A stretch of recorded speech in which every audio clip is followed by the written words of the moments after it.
আল্লাহ যেন কাউকে এরকম দিন দেখতে না হয়, কারোর সাথে যেন এরকম না করে। দেখো গাইস, আমার ছোট এই বাবাটার মুখটা কিরকম লাল হয়ে গেছে। সে ভুল করে কামরাঙা মরিচ খেয়ে ফেলছে চাবায়া, তো এজন্য তার মুখটা এরকম হয়ে গেছে। আমার ভাই এরকমটা দিন দেখবে স্বপ্নে আমরা ভাবতে পারিনি, আমার ভাইও স্বপ্নেও ভাবতে পারে নাই তারই দুইটা বাচ্চা নিয়ে সে এত কষ্ট করে থাকতে হবে, খেতে হবে, তার এত কষ্ট সহ্য করতে হবে। গাইস, সবাই সবাই তোমরা আমার ভাইয়ের জন্য, দুইটা মেয়ের জন্য দোয়া করো, যাতে আমার ভাই যত জানে মানে ভালো একটা কিছু করতে পারে তার এই বাচ্চাদের জন্য। সে বিদেশে যাওয়ার জন্য অনেক টাকা পয়সা জমা দিছে, কিন্তু এখনো বিদেশের হইতেছে না। সে তার এই দুইটা বাচ্চাকে নিয়ে খুবই কষ্টে আছে, অনেক কষ্টে আছে। তো গাইজ, তোমরা তো শুরু থেকে আমার কথাগুলো শুনতেছো যে আমার ভাই এই দুইটা বাচ্চা নিয়ে কতটা কষ্টে আছে। সত্যি আমরা কখনো স্বপ্নেও ধারণা করিনি, আমার ভাই কখনো স্বপ্নেও ধারণা করে নাই যে তার এই দিনটা দেখতে হবে। সে বিদেশে যাওয়ার জন্য প্রায় 7.5 লাখ টাকা দিছে, কিন্তু এখনো তার বিদেশে হইতেছে না। কিন্তু সে তার ক্যাশ ছিল সেগুলা দিছে, সে ঋণ করে দিছে। এখন তার এই ছোট ছোট দুটা বাচ্চা নিয়ে অনেক কষ্টে তার জীবনযাপন কাটতেছে। জানি না তার বিদেশের কবে হবে, সে বিদেশে গিয়ে ইনকাম করে তার বাচ্চাদেরকে, তার ফ্যামিলিকে খাওয়াবে, তার ফ্যামিলিকে নিয়ে ভালো থাকবে। তো এটা নিয়ে আমাদের ফ্যামিলিতে সবার খুবই খুবই মন খারাপ। একটা সংসারে তো গাইস অনেক টাকা পয়সা লাগে, দুইটা বাচ্চা আছে, ওয়াইফ আছে, তারপর আমার ভাই আছে, চারজন মানুষ, চারজন মানুষের খেতে পড়তে তো অনেক টাকা পয়সার প্রয়োজন হয় বলো। কিন্তু আমার ভাই কিন্তু খুবই কষ্টে কাটতেছে আজকে তিনটা চারটা মাস। তার মধ্যে তার এই ছোট বাচ্চাটার মানে এখন আর বুকের দুধ খায় না তার মায়ের, সে খায় হলো মানে দোকানের হাবিজাবি খায়। তো তার জন্য প্রতিদিন অনেক টাকা খরচ হইতেছে, আমার ভাই হিমশিম খাইতেছে তার এই মানে বাচ্চা দুইটাকে নিয়ে। সত্যি অনেক কান্না চলে আসছে আজকে তার এরকম দিন দেখে। সে একটা সময় কিন্তু আমার ভাই লাখ লাখ টাকা উপার্জন করছে, আমার ভাই লাখ লাখ টাকা ধরছে, লাখ লাখ টাকা খরচ করছে, কিন্তু তার যে এরকম দিনটা দেখতে হবে গাইস, স্বপ্নেও আমরা কেউ ভাবতে পারিনি। আর তোমরা জানো, দেখো আমি কিন্তু কান্না করতেছি আজকে আমার এই ছোট্ট বাবুটার, ছোট্ট ভাতিজিটার এরকম মুখের অবস্থাটা দেখে না আমার খুবই কষ্ট লাগতেছে। সে এখন দুধ ছাড়ান দিচ্ছে, সে এখন মায়ের বুকে দুধ খায় না, সে সামনে যেটা পায় সেটাই মুখে দিয়ে দেয়। সে কিন্তু বুঝতে পারে না যে এটা মানে কামরাঙ্গা মরিচ, যেটাকে আমরা নাগা মরিচ, বোম্বাই মরিচ বলি। সে সেই মরিচ গাছ থেকে ছিঁড়ে তারপরে সে চাবাই ফেলাইছে, মুখে দিয়ে চাবাইছে, এজন্য তার মুখের এই অবস্থাটা হয়েছে। তো একটা বাচ্চা মানুষ, সত্যি আমার ভীষণ কষ্ট হইতেছিল অনেক। আল্লাহ তার বাবাকে একটা ভালো কাজকর্ম নিয়ে বিদেশের বাড়িতে প্রবাসী মিলাইয়া দেখ, তারা যেন একটু সুখে থাকতে পারে, তারা যেন একটু শান্তিতে থাকতে পারে।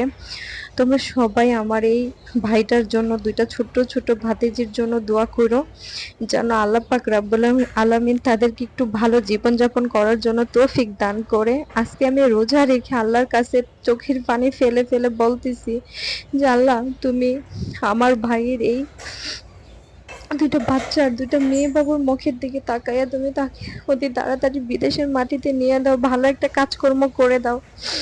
আমার ভাইয়ের আর ভাতিজিদের কষ্ট আর সহ্য হইতেছে না, তারা অনেক কষ্টে জীবনযাপন করতেছে সত্যি। তো গাইস, কি করব, আমাদের তো একটা ফ্যামিলিতে চলতে হলে প্রতি মাসে 20-30 হাজার টাকা লাগে বলো। এই 20-30 হাজার টাকা দেওয়ার মতো আমাদেরও কারো সামর্থ্য নাই। আমরা যে যতটুকু পারি হেল্প করতেছি, যে যতটুকু পারি দেখতেছি, কিন্তু আমাদের তো সামর্থ্য হইতেছে না যে তাদেরকে পুরা পুরা ফুললি তাদেরকে হেল্প করব। তো গাইস, তোমরা সবাই দোয়া কইরো, আর আমার ভিডিওটা কেউ অন্যভাবে নিবা না, খারাপ ভাবে নিবা না, কারণ আজকে আমার ভীষণ কষ্ট লাগতেছিল আমার ছোট এই ভাইয়ের মেয়েটাকে দেখে। তার নাম হলো মুস্কান, তার নাম হলো মুস্কান। সবাই কত সুন্দর একটা নাম বলো, মুস্কান। আমার ভাইয়ের বড় মেয়ের নাম মাইমোনা, ছোটটার নাম মুস্কান। তো ভাই মানে খুবই কষ্ট করে এই তার ফ্যামিলিটারে চালাইতেছে। মানে জানি না তার বিদেশের ইয়া কবে হয়, আল্লাহ পাক রব্বুল আলামিন কবে তার কষ্টের দিনগুলো শেষ করে সুখের দিনটা এনে দেয়। আল্লাহ যদি তার শরীরটা ভালো রাখে, সুস্থ রাখে, তোমরা সবাই তার জন্য একটু দোয়া করবা অন্তর থেকে। আর এই ছোট্ট ছোট্ট দুটো বাচ্চার জন্য দোয়া করবা। আমার ভাতিজির কান্না সহ্য হইতেছিল না, সে অনেক কান্না করছে। মানে আমার মা ভিডিও কলে আমাদেরকে দেখাইছে সে কিভাবে কান্না করছে, সে কিভাবে মানে অনেক যন্ত্রণা পাইছে। তা এখন সে একটু খেলা করতেছে, তো এই জন্য তার আম্মু আমার কাছে ভিডিও পাঠাইলো, আমি আবার তোমাদের সাথে শেয়ার করলাম। সত্যি আল্লাহ পাক সবসময় ভালো মানুষদের সাথে কেন এরকম করে। আমার ভাই কিন্তু যথেষ্ট ভালো, সে যদি 1 টাকা ইনকাম করতে পারে তার মা বাবা ভাই বোনদের জন্য অনেক কিছু করে, কিন্তু এখন তো সে ইনকামই করতে পারে না। তার 2টা মেয়ে আছে, তাদের কি ঠিক মতো খাওয়াইতে পড়াইতে পারে না, তার ওয়াইফ কি খাওয়াইতে পড়াইতে পারে না, সে তার মানে ভাই বোনদের কিভাবে করবে বলো। কিন্তু তোমরা সবাই দোয়া করো যাতে আমার ভাইটা তার ফ্যামিলিকে নিয়ে একটু হ্যাপি থাকতে পারে, তার যাতে তাড়াতাড়ি বিদেশের ইয়েটা হয়ে যায়।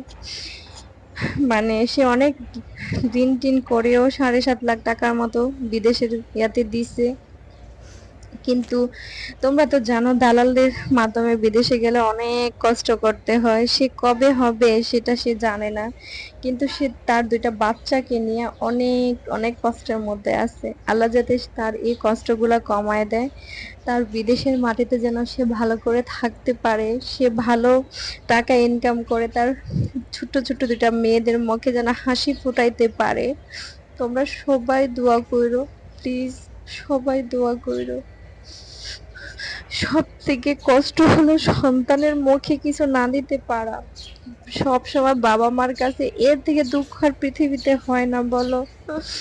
আমার ভাইও কিন্তু তার মেয়েদের জন্য অনেক করে, অনেক খাবারই তো সেটা মেয়েদের যখন যেটা চায় সেটাই আইনা দেয়। আজকে 2-3টা মাস ধরে সে যখন বিদেশের জন্য 7.5 লাখ টাকা জমা দিছে, তার থেকেই তার সমস্যাগুলো বেশি শুরু হয়ে গেছে। এখন সে তার জমানো টাকাও হাতে নেয়, সে তো কোনো চাকরি বাকরিও করতেছে না, সে তো কিছুই করতেছে না, তার তো অনেক কষ্ট হইতেছে চলতে, তার তো অনেক কষ্ট হইতেছে তার ফ্যামিলিকে, তার বাচ্চাদেরকে কি চাই না খাওয়াইতে, চালাইতে, তার বাচ্চাদের মুখে হাসি ফুটাইতে বলো। এগুলা মানে সত্যি আজকে আমি ভীষণ আপসেট হয়ে গেছি অনেক অনেক।